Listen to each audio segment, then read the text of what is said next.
ఇది ఉంది కదా, ఇది వచ్చేసి రెడ్ బుల్ అనమాట. ఇది అసలైంది ఇక్కడ తయారు చేసినారు అన్నమాట, థాయిలాండ్లోనే. సో దీన్ని వచ్చేసి ఒక టేస్ట్ అయితే చేద్దాం ఎలా ఉంది ఏమనేసి. ఆస్ట్రేలియన్ వాడు కనిపెట్టిన రెడ్ బుల్ థాయిలాండ్ నుంచి అయితే కాపీ అయితే జరిగిందన్నమాట.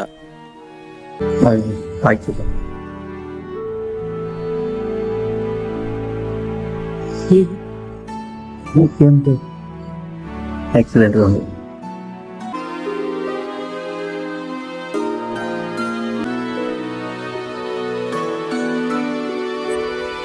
ఈ ఫేమస్ స్పెషల్ డ్రింక్ ఏమిటో చూద్దాం రండి. చాకో బనానా ఐస్ క్రీమ్ అంట. సో దీని అయితే టేస్ట్ అయితే చాలా ఉంటుంది. Banana flavour and chocolate flavour అయితే ఉన్నది దీంట్లో. టేస్ట్ అయితే ఎక్సలెంట్గా ఉన్నది.